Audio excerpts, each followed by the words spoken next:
Our word of the week is non-record. Records help us document our work. They contain the information we need to serve our customers, support our mission, and understand our history. In the federal government, records are made or received by a federal agency, or someone working on behalf of the agency, in the course of government business. Records belong to the agency, and the amount of time each type of record is kept must be approved by the National Archives. Records come in all kinds of formats, and we need those documents, drawings, maps, databases, videos, and other materials to help us get our work done. But not all the information we work with is a record. We're creating and collecting more information than ever before. In many cases, at least part of the volume that's taking up all that space on our email boxes, networks, and desks is not record material. In the federal government, non-record materials usually fall under one of the following types. Non-record materials fail to meet the general conditions of record status. In other words, they just don't quite rise to the level of a record. I'll give you an example. I received an email message from someone who claims to be a prince in a land far, far away. He says he has a wonderful financial deal for me. He tells me that if I'll just send him all of my money, he can somehow make me very wealthy. Now, if I worked for a federal agency that was investigating this prince and his money-making schemes, the email message might have some value, but I don't, and this message is clearly junk mail. In this case, I have a non-record. In fact, I have a non-record that I'm going to delete right now. Extra copies of documents can also be non-records, especially when those copies are made just for reference purposes.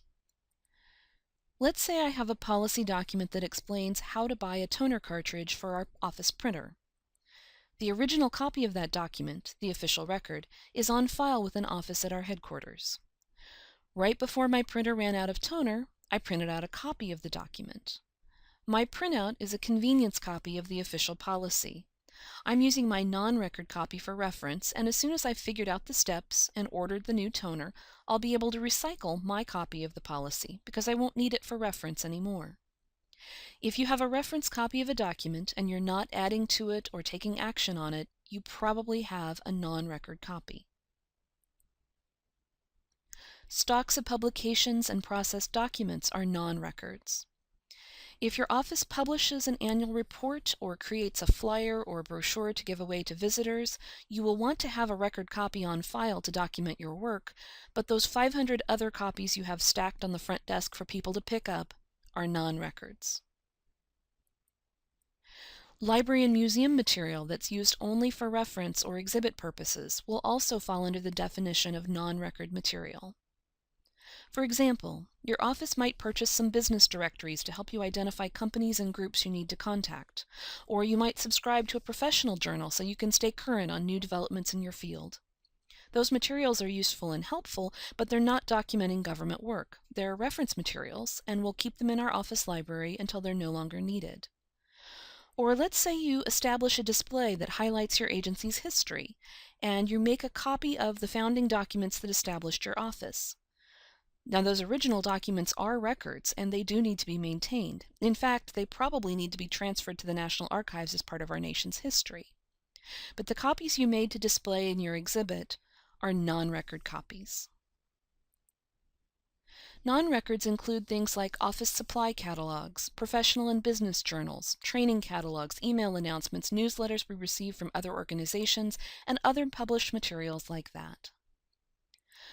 So, to summarize, non-records are things that don't meet the definition of a record, stocks of publications and blank forms, library and museum materials used only for reference or exhibition, and extra copies of documents that are used only for reference. There are some times when things get a little more complex. When you're identifying records and non-records, you need to consider what the information is and how it's being used. Here's an example. There are times when several copies of the same document may all be records. One document could have multiple lives, so to speak. Let's say an engineer is designing a product. She creates a record copy of the drawings and specifications for her project file. The engineer then sends a copy of the specifications to the purchasing department, because purchasing is going to find someone to supply the parts. That department now has its own record, a procurement file, to document the work it's doing as it places orders and spends money. The manufacturing department and the inspector who quality checks the final product may also end up with copies of the specification in their own files. Each of those departments may need to retain its own files for a different period of time, depending on the department's business needs. When we're trying to determine whether something is a record, we need to look at what that item is and how it's being used. If you're not sure about a document, treat it as a record and contact your records liaison, records manager, or records officer. He or she can help you figure it out.